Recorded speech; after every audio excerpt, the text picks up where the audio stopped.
Hello and welcome to this week's episode of the Scrum Down NBC Sports Rugby podcast. I am your host with the most, Alex Corbicero, and it is great to be back, everyone. Obviously out one day later this week just due to a few logistics. For our diehard fans are probably wondering where it was on their Wednesday. We are out now. Thank you for your support and thank you for listening.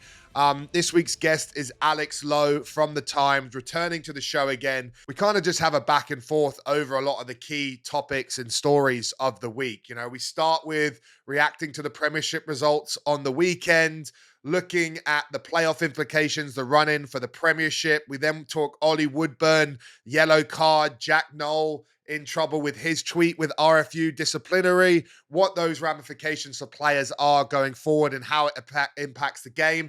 And then we talk a little bit about Worcester Warriors and Wasps. We get an update there of what's been going on with those clubs. And then lastly, finish with some big picture discussions of, Premiership rugby, RFU, restructuring, a bit of what I talked about last week on the pod in my opening bit about, how the Premiership and RFU could work together. Some good insight from Alex there and some inside knowledge of he knows things that are going on behind the scene. And I get some of my utopian pipe dreams out there and have someone at least bat it back or shut it down. So, really good to have Alex back on the pod. Lots to talk about. It's a long interview, so let's get into it.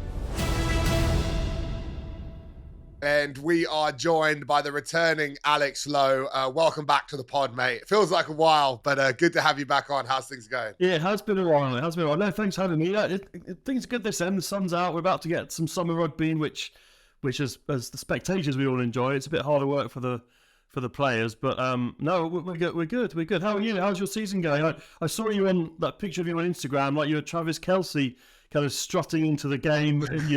To be fair, I was quite chuffed to have a photo. I never really get much content from being a coach. And then the fact that the photographer had something to me, I was pretty chuffed. And mate, you'll be hosting Saturday Night Live before you know it. Yeah, it was supposed to be a sunny day. So that was kind of like our festive shirt as such, like almost like Hawaiian style shirt. But then the clouds came in. But yeah, all the coaches wore it for the game, and then everyone wore it after. It was a debut of that ensemble. But I was chuffed with it. Season coaching's been good, mate. We are, I want to say 7-1 in top of the West, top overall. So fingers crossed. We got away game this week, but then we got 3 big games against 2 of those 3 are against our two biggest rivals in the division. So, TBD, but it's trending in the right place, and I'm pretty happy considering there was a lot of change in the off season, and we've kind of a new team, even though there's some returning, and to be in this position already hopefully gives me confidence that we can keep growing and building, because I think there's a lot more in us.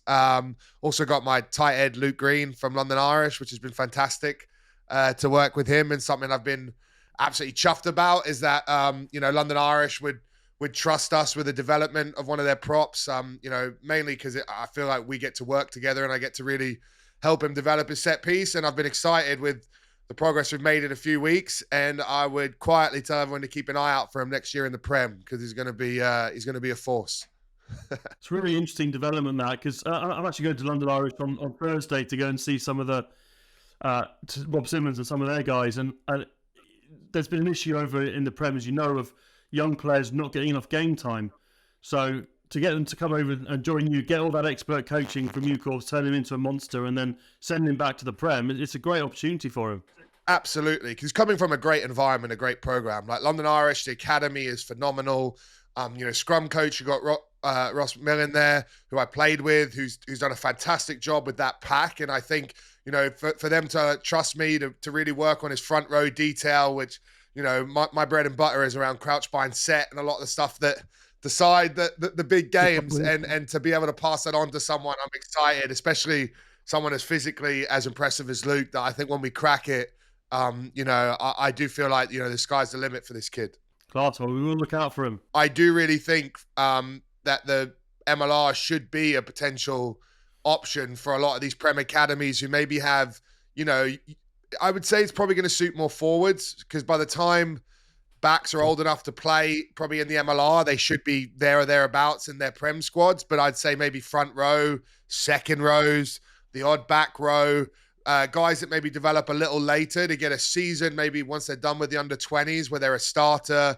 It's a league, you travel, it's just so, I think there's just so much more to it and beneficial than playing in the champ and going on loan, that I do think in the future this hopefully will be one of more of the groundbreaking, first sort of, pilot runs of what could be a development pathway for many more to follow. Yeah, great, and a great experience for him too. Just a great life experience to go and spend a few months living in San Diego. Oh, he's never left Sunbury, pretty much, and now he's in San Diego. He's exploring, but he's working hard and getting filled in training and scrumming all the time. Like it's what a life experience exactly. But let's get into today and where we're going with this one. I think first of all, Prem Rugby absolutely heating up. What we want to see is not knowing the top four till as close to the final weekend as we can, which I think we'll get with this London Irish Northampton Saints heat after Saints, pulling out against Sarries. What are your thoughts on the Prem and where it's sitting running into the playoffs now? I think I'm right in saying that going into last weekend, there were 9 teams who could still qualify for the semi-finals, for the playoffs, which is the most there's ever been. It's the closest league that there's ever been, and even I think the difference between top and bottom is closer than ever before, and it rates really highly with all the other kind of frontline competitions around the world in terms of closest of games and numbers of tries scored. So on those elements, the league's trending really well, and it's super competitive. And as you say, we had 9 going into last weekend who could have made the playoffs. That number's coming down. Mathematically, Exeter Chiefs still can, but they can't really. Harlequins are right on the outside of it. It really feels now like you say, it's Northampton Saints or London Irish, and it'd be great. London Irish haven't played for a month, and they sat there last weekend seeing all the teams below them lose. They're coming back into it this weekend away at Saracens, but they know that it's in their hands. They've got 2 games to play. Saints have got 1 game to play. That race is brilliant, and even inside the playoffs, I was at Leicester Tigers, saw them thump Exeter. They could still leapfrog Sale Sharks into second place. No team has ever won the Premiership finishing third, so even if they end up finishing third, they're hitting the end of the season on a real run of momentum. After Borthwick and Kevin Sinfield left to take charge of England, they lost 3 in a row. They've now won 6 on the bounce in the Premiership, and they're looking really like they've got their rhythm back. Their DNA's back. Visa is. They got their swag back. People. They have, mate. Visa smashing people. George Martin, who won an England cap a couple of years ago, massively highly rated, is now fulfilling that potential in the second row when he had been used at 6. So there's some competition within the top 3. Well, certainly between second and third. But I think, like you say, the focal point of the next 2 weekends in the Prem is Saints or London Irish. Yeah, I think this weekend will be interesting how it goes with Sarries. Irish have had a lot of time to prepare, the European break and a bye week. So it feels like they've been sitting on the shelf for a while. So you feel like they'll be best prepared. I'm assuming Sarries are going to bring in a stronger team again. But you just never know with what they've already secured, what they have left. And I think that's probably TBD on that one. And then Irish have, the way it stands, Saints have 1 game left, right? So if Irish win one of the 2, they should go through. So Saints have 53, London Irish have 51. Saints are away at Newcastle on Friday night. So you'd assume Saints would win that game. So Irish then do need to win both. But Saints play first Friday night, set the goal for London Irish, because they then sit back and wait for Irish to play on Sunday and then Irish to play on the final weekend. So Irish will know what they have to achieve in order to get there. And I think, although you'd want the points in the bag, and if you were Northampton, if you can wake up on Saturday morning having beaten Newcastle away and set the target, you'd be comfortable if you come away with a 5-pointer. It's not quite as cut and dried for me as it might be in any other season when a team like Irish would have to go and play Saracens at Exeter, because Saracens have been resting their frontline players. They've got to look after their back row, because their first choice back row, other than Ben Earl, certainly 2 of the 3 are out injured, whether you're talking McFarland or Billy Vunipola, or Andy Christie, who's been brilliant. He's out injured as well. Yeah. So they're looking after their resources in this run-in. but they're not going to be at full strength, and they certainly have to look after that back row for the playoffs. So there's an opportunity there for London Irish, and then they play Exeter Chiefs, who are out of the equation in the league, who only have a European semi-final to focus on, and they were already starting to rotate and bring in some new blood in that game against Leicester. So in any other year, you'd say you got to get 2 wins out of Saracens and Exeter would be a massive challenge for London Irish. But the way that it's falling for them, there's an opportunity there. Oh, what it would mean for that club to get into the playoffs, especially with all the issues that have been going around with the club, potentially off the field, financial long-term solutions being sought to put yourself in the playoffs is the best way to make yourself attractable for investment and for long-term funding to be secured. So I think it's a win for them if they can pull that off. Even if I still think they could be giant killers in the playoffs. Same as Saints. I think whoever slots in that 4th spot, you're not like, oh, sweet. You know what I mean? Like, oh, you know what I mean? If you're first thinking, oh, it's an easy game. Irish are kind of giant killers, and Saints have that ability just to score a hell of a lot of points when they're on the money as well, which make them a tough out. And when they get all their pieces, they're actually very physical in that pack. Like when everyone's fit, like I sometimes underestimate how many carriers they have in that team at the moment, which then and then their back line using pace and the speed and the width. I think it's a fantastic combination. But I think that's sort of the league, what's going on. There's been a little bit of off-field stuff going on as well. Obviously, there was that Ollie Woodburn second yellow card from Carl Dixon in their game against Leicester, which resulted in a red card, which to some people seems like head-scratching and mind-boggling, the decision. And I think for me, it's when and where these decisions are enforced, because I do think Carl probably has letter of the law and a bit of precedent on his side that there has been this situation before.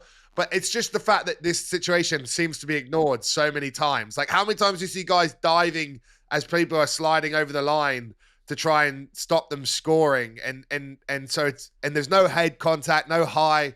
So I kind of get the frustrations around the red.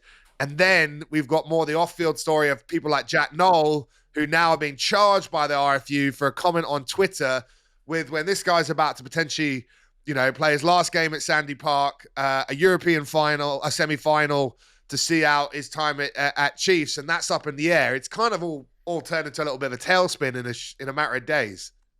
You summed it up perfectly.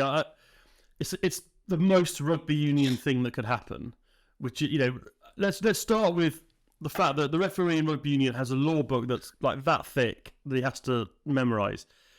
But his job isn't to enforce every law in that law book, because there would be no game.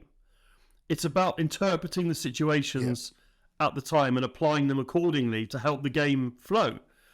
And my thing about what happened to Ollie Woodburn is exactly what you say. It's about empathy with the players and applying it at the right moment. Was the law written for that situation? I don't believe it was. Let's just recap for anyone who hasn't seen it. Chris Ashton is heading for the corner. He's tackled by Stuart Hogg. Now, if you go through it frame by frame, Ollie Woodburn starts to slide in as Ashton is coming to the ground, and his intention is to get his arm underneath the ball to prevent the try. And at the same time, he sort of extends his legs and helps shove Ashton into touch. He's yellow carded for falling on top of a grounded opponent and denying a try scoring opportunity. So penalty try. It was his second yellow card, which equates to a red card, which on a tangent, that's just rugby following soccer in their application of 2 yellows equals a red. And it's never really occurred to me before now, but that's nonsense, because in soccer, if you get a yellow card, it's a warning. You get 2, you're sent off. In rugby, you get a yellow card, you're already off for 10 minutes, and it's for a totally separate offence that one can be foul play, one can be technical. You then get a red card. Why could that not just be a second yellow? Could be just another 10 minutes for another offence. If it's the same thing, maybe different. Anyway, that's the tangent. So that's the situation that happened, and he was shown a second yellow card for falling on an opponent, which in by the letter of the law is a penalty offence. And in fact, a penalty had been awarded for something similar earlier in the game but in field when it was a much more of a cynical act to stop a player getting back to their feet. This wasn't a cynical act. This was a rugby act, an instinctive rugby act to try and be the second man in a tackle and prevent a try. What Carl Dixon said when asked, well, what's the player supposed to do? The answer was, well, he's just supposed to leave the situation and just allow it to unfold. Well, that goes against every instinct of a sportsman, of a rugby player, to just stand there and watch a try being scored. You can't have a game where that's the situation. And then, as Nigel Owens, the former referee, said on Twitter as he reacted to it, all you're doing is encouraging players on a wet day to slide in from 5 meters out, knowing that no one can touch them. That's what I was going to say. Is wet day, surely that's the move. Yeah. 5, if not more, get top speed and just go full like luge across the ground and no one can touch you. Do you know what I mean? Yeah, so we're getting into like ludicrous situations. And so Carl Dixon, by the letter of the law, he was right. But rugby's about more, or it should be about more than the letter of the law. It's also about spirit, about interpretation, about empathy with the players. And no player understood why that decision was made. And even on the field, Chris Ashton, who'd just been denied his 100th Premiership try, he would later get it, kind of ran back and shook Ronnie Woodward by the hand with a slightly bemused look on his face. And then back home, the rested Exeter players all took to social media and one way or another expressed their surprise criticism of the decision. Jack Knowles was charged because his message referred to the decision. Like I forget the exact wording, but basically, I'm shocked by that's the worst decision I've ever seen. Something ever. Something. Yeah. Now his like disciplinary hearings is coming up on Thursday, so we'll get the judgment on that. But really, so Exeter today have said what he really meant was he was expressing frustration at the laws of the game. And interestingly, in the last week or so, Rob Baxter, the director of rugby at Exeter, has been speaking a few times about his frustration at rugby's determination that every law change or every piece of discipline that comes in is designed to remove players from the field. And the only sports that do that are soccer and rugby union. And rugby union now do it like almost on a game by game basis. There are players being removed from the field. NFL doesn't do it. NBA doesn't do it. I was watching some of the highlights from the NBA playoffs. Your player gets ejected, but the team don't go down a man permanently. Ice hockey do it, don't they? They've got a sin bin, but I don't think the team gets shorthanded for the rest of the game. Yeah, so we've got this situation in rugby union where it started with trying to use sanctions to force players to change the way they behave, i.e. lower the height of the tackle. And it's debatable, arguable whether that's actually working. I think players have just got to a position now where they accept that there has to be a level of risk about what they do, and now and again they're going to get a yellow card for it. Rugby's got itself into this tangle about trying to enforce all the laws to the letter under the scope of the TMO and the focus of the cameras, and those who are running the game are not listening to what the players are saying. That's what gets me about this. Yeah.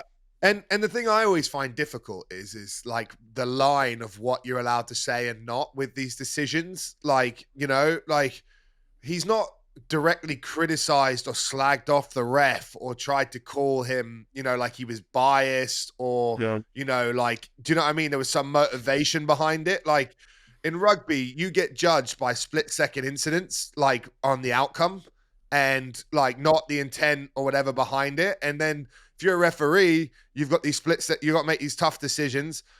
You're like, the average fan can say whatever they want on Twitter. And because you're a player, you can't even say whether you think you agree with it or not. Saying it's the worst decision that you've ever seen, it's a bit extreme and dramatic. And that's probably the bit that got him in trouble more than the beginning bit of I'm shocked, what is going on or whatever. But to me, it's still like very like, if anything, I would like to see things like this. If there's an issue, potentially you get, a rugby community service issue. You maybe pay a fine. Do you know what I mean? Maybe you go to you do retraining, but to actually miss games and stuff for that, I think is like, I almost think it's almost too much power. Like, I understand there's a code of ethics and you're bound by it, and you sign up to the RFU disciplinary procedures. I just think, like, what do you think the outcome's going to be? Because we're recording this on the day of Jack Knowles' hearing. So by the time it comes out, his hearing's going to come out. But you're sitting here now. What do you think the RFU do? I think they should do exactly what you say. So there's a precedent of sorts with Tom Youngs, who was effectively sent on a referee's course. Now, I do think that it's important. Rugby prides itself, and sometimes it's a little, it kind of sticks in the throat a bit, but it prides itself on its levels of respect as a sport. It sells itself on being a respectful sport, a disciplined sport. And you want to encourage referees to come in. We're not in a position where grassroots soccer is, certainly in this country, where referees are, the talk of them wearing like GoPro cameras because they're under physical threat. We're nowhere near that, but we don't want to even get close to that. So I understand the importance of respecting the officials, but I also understand emotion. Sport is emotion, and it was a little outburst. And if he just like went and recorded a little chat with Carl Dixon, and Carl Dixon explaining what he did, and Jack Knowles was made to sort of apologise or just said, right, listen, there was a heat in the moment. For me, something that would demonstrate a level of respect towards the officials, for me, would be enough. And I think if he was to be banned, it would be way over the top from the RFU.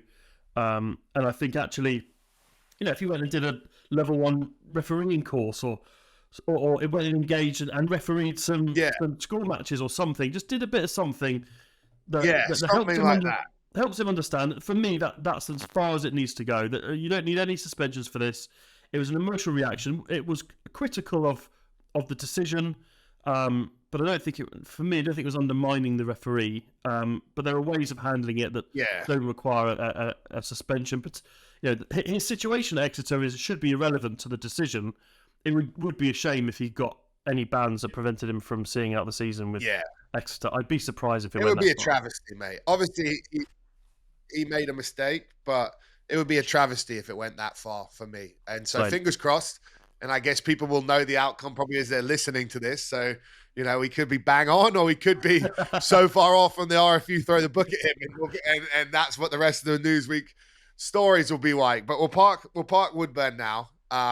One thing I wanted to get your thoughts on or touch on quickly is just what's going on with Worcester Warriors at the moment, maybe WAS as well, and just a little bit of update. I'm seeing rumblings on Twitter. I saw Andy Good calling out Jim O'Toole and James Sanford, and basically, saying that they're trying to basically do a land grab and ruining the club, and they should step aside and let someone else, rescue the club who wants to preserve Cecil Duckworth's legacy or something like that.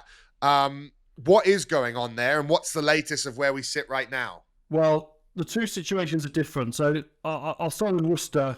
They will not return to the Championship next season. So when they were forcibly relegated and suspended because they'd gone into administration, the RFU held a registration for Worcester Warriors in the Championship, the second tier. The new owners have declined to take up that license in the second tier. And the reason is that if Worcester returned in the Championship, those owners, as Worcester Warriors, those owners would be bound to pay all the creditors of the club, which is a bill of up to something like £8 million. So all the players who didn't get paid, all the staff and the coaches and the backroom employees who didn't get paid, they would all have to be paid up. Any rugby creditor would have to be paid. So what the owners have talked about doing is dropping down a few levels further. There's a local club called Stourbridge, and they're looking to effectively buy that club's first 15 license and rename them. The original proposal was to rename them Six Ways after the stadium and slot back in a few levels further down and then rebuild back up to the Championship and the Prem. The RFU have made it very clear that they will not permit anyone to just buy their way into the league. So as we sit here now, there is no Worcester Warriors. There's nobody holds that license. So if Worcester Warriors were to return, they'd have to do it right at the very bottom of the pyramid and work their way back up. But the owners have said that they're not Hello, interested. Richmond or someone. Hello, Richmond. But these owners have said they're not interested in doing that. And so what they have is a site with a stadium and no rugby team playing there. The women's team currently play there. And I think Worcester Football Club, soccer club, have played there, but only on a rental basis. So that's what Andy Gould is referring to. The site of Worcester Warriors exists, but the club itself does not.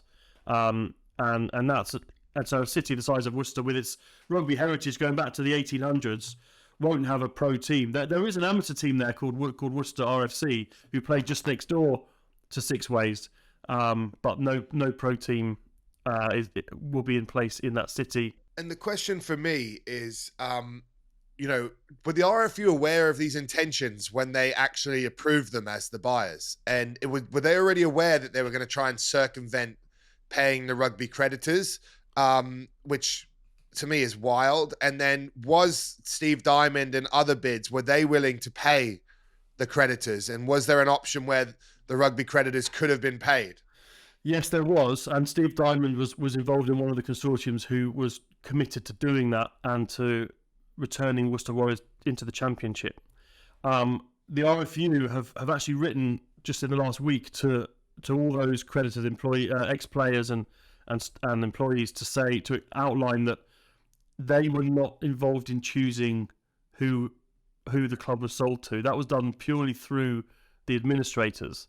And so the RFU are saying that the fact that it's ended up with owners who aren't interested in returning to the championship is not the fault of the RFU. It's the system, the way that the administrators chose that bid over any other bid. Well, that's Worcester and where they sit right now. So I guess TBD on how this one unfolds. I believe they have 90 days to close or whatever this deal. And if not, then there's potential of other bids coming back into the fray. I saw Steve Diamond saying they need a month or so to get back up and running with whatever bid or consortium he was behind. But that's Worcester. What's going on at Wasp right now? So Wasp is a different situation. They have they will be returning into the championship next season under new ownership that was sort of led by a group of former Wasp players, the Wasps Legends Club. But they have other issues. They have some funding issues, from what I understand. There are some ambitious plans to build a stadium near the current training ground, call it the Wasps Nest Stadium. As it stands, they think they can play some of their championship games at their training ground, which is only a couple of years old. It's a really special facility, but actually and it ties them to the Midlands. But as it stands, they have no players. We're not aware of any coaching staff being employed, so they've got some catching up to do. They haven't met all the criteria that the RFU laid down, which included sort of funding and finances and such like to get them to this point. Quite how they then rebuild the club is a whole nother question, but they are due to return in the championship. And the sport needs a brand like Wasps. I say brand because they've always been a nomadic club. And I think if you were to be honest and to start again with the brand of Wasps, you wouldn't leave it in the Midlands because there are already a lot of clubs in the Midlands. You'd move it to the southeast in Kent, perhaps, because there's a big rugby community there that would really engage with a club like Wasps. But that's not going to happen. They are going to return. They're likely to stay in the Midlands, and the sport needs Wasps because of their history. You know, they're champions of England, champions of Europe. As you know, that history is valuable. Yeah. Fascinating how they'll get up to speed. We're going to have to do some regressive recruitment because the Champs no easy league to stay up in as well, and they have relegation as well. And you got teams that are obviously, have a lot of continuity and they already have squads, infrastructure, all this stuff. So it's and you don't even know the coaches or what way they're going. It's a big, huge TBD, and I think that transitioned us to probably the end topic of this pod that I wanted to talk about is Premiership rugby. Big picture. We've talked about the on-field product is at an all-time high. I think the rugby's going the best it is, the competitiveness of the league, that is not an issue. The issues are the finances of the league and the long-term sustainability and where the potential is to turn this into a better financial model where the clubs are in a sustainable position to continue and be competitive in Europe and be able to actually spend enough on their playing squad that they're able to put on a product that's competitive like that. But then also the other issue that's glaring to me is you've got the Premiership at its all-time best on-field product, and you've probably got the England team at one of their worst moments on-field for a long time. And the two don't seem to synergize together, which for me is part of the big issue of this Premiership RFU conundrum, that it's here and here instead of aligning the houses and looking at some of the other teams that seem to be very successful that, you know, have one or two teams where the majority of their players are playing at and they have resources, and then they transition to the national team. And so that's kind of my opening statement or monologue to this, but what's your take? Wow, there is so much that they're trying to correct. The executives at Premiership Rugby, the RFU, and the Rugby Players Association are in talks about a whole new framework that would cover the professional game in England. The current agreement expires next year, and they need a whole new approach to the elite game. What they need, and what I think they're working towards, is almost a joint venture, so that you don't have the clubs here in England here. You have a body. At the moment, they're sort of bridged by a body called the Professional Game Board, which is a toothless talking shop that doesn't have any authority really to make. That needs to go to the top. So you have a body at the top that makes decisions that cover all professional rugby in England. That includes the England team. That's what they're aiming towards. But there's so many strands to what you're talking about there. One is it's the players. So at the moment, English players are being attracted to move to France. England players are being attracted to move to France, because we've got a situation where the salary cap is still depressed at 5 million, although the clubs spend more than that because of allowances and such like, but it's at a depressed level, and a whole load of contracts are coming up all at once, a year out before the salary cap goes back up. So the clubs can't afford to keep them, so that's why you're seeing a Luke Cowan-Dickie and a Joe Marchant, sort of 5, 6, 7 England players moving to France. The Premiership are confident that once the cap goes back up in a year or two's time, the Premiership will be a more financially attractive league for players. The issue, though, is that the clubs still can't afford those players because they're all making a loss. And you talked about London Irish earlier. Their owner, Mick Crossan, said about a year ago he would give the club away for £1 because they're carrying £30 million worth of debt. They're in talks at the moment about a takeover with US investors interested, but they haven't got it over the line yet. And it's really hard to persuade investors to invest in this league at the moment when the structure of the competition is also confusing. And there's been a lot of research done. You know, they have 11 teams at the moment, which is effectively a 12-team league because it includes a bye. They're going to move it down to 10. It's going to drop to 10. And one of the reasons why that is to keep the Premiership outside of Six Nations and also international windows. So you don't have this overlap. You don't have Saracens playing Northampton, one of the great traditional rivalries of the last 10, 15 years, with none of their England players there. What's the point? What's attractive about that? What does it do to the narrative of the season when you've got these big games that should be, these are live TV games, they should be the sellout matches, but they're being lost because the focus is somewhere else. So they want a less is more approach to matches, to create a season that works better, that people can understand more. The players are therefore available more often because they're not away with England at the same time as their club are playing. So all of these things are interlinked. I think at the heart of it is this deal that the clubs are trying to negotiate with the RFU, which will include player management, will include funding, will include the structure of the Premiership. And I'm telling you, it hasn't been announced. They can't confirm it yet, but they will drop it to 10 teams.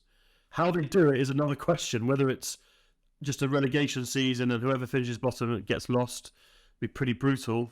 But they believe they need to be at 10 teams because it allows them to solve, or at least attempt to solve, so many of the other issues around the commerciality of the sport, around playing the big games with all the star players there.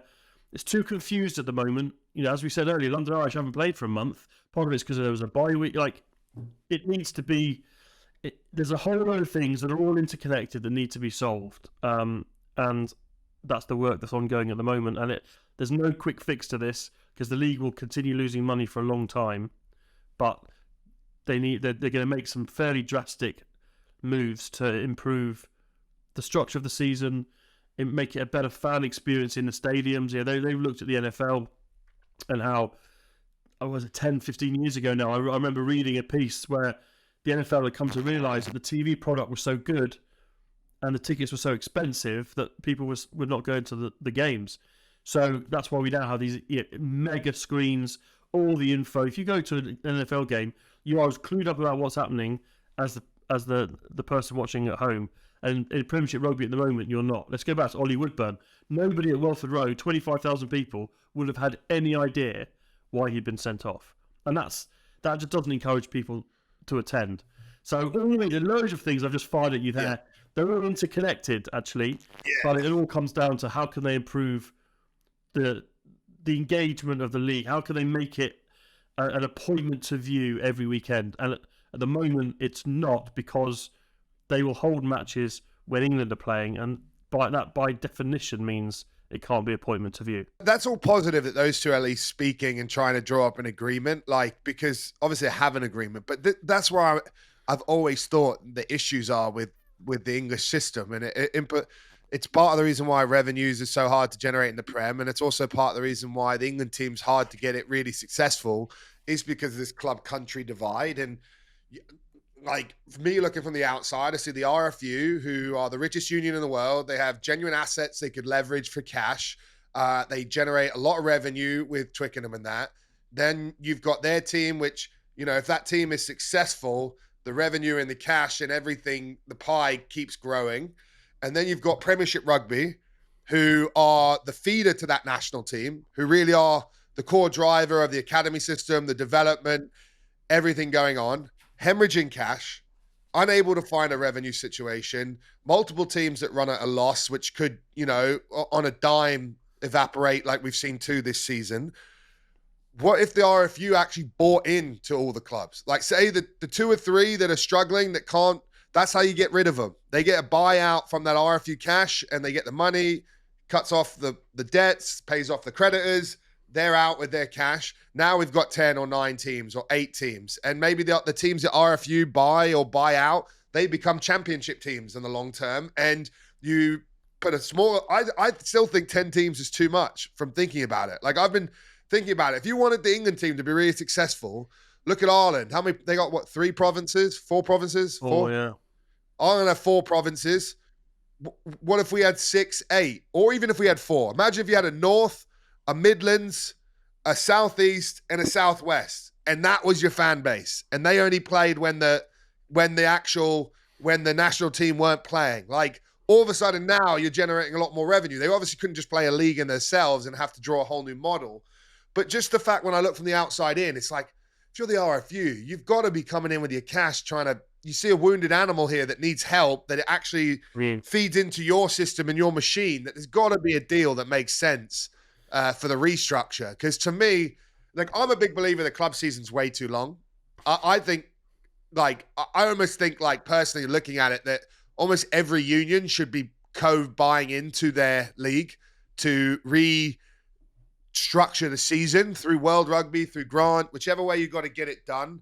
That if you're able to redraw the season of when the club and country windows are, you could put together the best European window of club rugby. You could have the league, you could have the European champions play the super champions.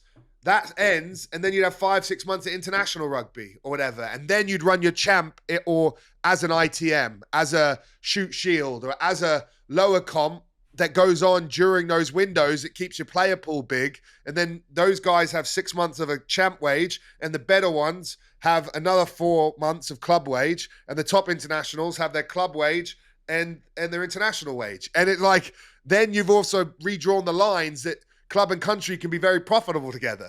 Obviously, I'm an outlier in my thinking. If you're building English Yeah. professional club rugby from scratch, that is what you do, but you're not. And so you're if you only have to look in Wales where they've tried to manufacture regional teams, and you talk about the assumption there that if you had a north, south, east, and west, regional teams in England, it would improve revenue. You've got such historic clubs that are rooted in their community that you're asking Leicester and Northampton fans to go and support the same team. Yeah, but let me just equate that. So you'd ask them, so for 6 months, they'd probably have their club team still, or 4 months or 5 months. And then you're asking them potentially in a European comp or something where now you've got, I would say, very similar to the Lions. Like Scots, Welsh, English fans hate each other, but they come together for the Lions when their players come together. Now you've got your regional heartland. And the reason why I think the regions work is because there is a bit of regional pride in England already. The Northerners, they're their own little group. Midlands have that pride. That southwest of rugby from, Cornwall to Devon, like that area is massive rugby heartline that has an identity. And then London, obviously with the southeast, it would probably have to be grouped in with it, also has an identity. And I don't know. Like, I know it's a pipe dream and it's like an outlier thought. And your explanation of that the system's too far gone to redraw, it just, from a utopian view, it makes so much sense. Yeah, it does. You also have to redraw the whole European competition, which you won't get the French to agree with. That's the other issue. That to do it your way, you'd play. Yeah, that's the issue. Is the French clubs? I was thinking of too much money. You'd have a domestic season flowing into a European season, which would feature the English regions. Again, if you're starting from scratch, you might have a chance, but you're trying to persuade the French to change their model, and they will not do so. So, because they actually generate revenue. Just going back to what you said about, the kind of confliction between club and country, like Eddie Jones did not do anything to help relations between the clubs and England. Like the way that he was quite dismissive of the Premiership, and the way that he dealt with players and clubs meant that Steve Borthwick is sort of starting from scratch, trying to rebuild relationships. If you can build proactive relationships and trust, then you can get the two structures pulling in the same direction. And it's small things like the GPS units that the players wear for England used to be different, and the data managed differently to the units that they wear with their clubs, so that there was never any facility to join the information together and for one to access the other. Now they're all using the same, so that the England medics and physios and coaches have all exactly the same information that the clubs have. So stuff like that is changing slowly and bringing them more aligned. And one of the jobs that Borthwick has is to try and create that relationship, which basically was just disintegrated, certainly in the last few years under Eddie Jones. All fair points, mate. Mine's a pipe dream, but I just like getting out on the record, especially as I got my own pod. But I think that's a good place to wrap it up, mate. Thank you for playing devil's advocate, and thanks for all your insight and info, and just always constantly being a friend of the pod. We really appreciate it, mate, and look forward to catching up with you soon. Yeah, definitely. We've got a big end to the season coming up now in the Prem and Europe, so I'll see you back on here shortly. And that is a wrap on this week's show. Thank you so much to Alex. So much good insight there. Obviously, as well, he doesn't call me crazy for some of my ideas, which I appreciate as well. I am obviously very aware I'm a bit of an outlier, an outside-the-box thinker to at least those that seem to run the game. But anyway, thanks so much for the support. A big shout out as well last week for the Christy Kershey episode. I thought she was a great interview, great to come on, and we got a lot of good feedback and good traction from it. And so we'll keep trying to have as many guests from the women's game as well. Premiership Rugby this weekend is live and on demand across Peacock TV in the United States. It is down to the wire. So much to go into these last couple of weeks to find out who those final playoff spots will be and where they'll finish up. So do not miss that. But from all of us here at NBC Sports and myself, Alex Corbicero, thank you so much for listening, for watching. We'll see you again next week.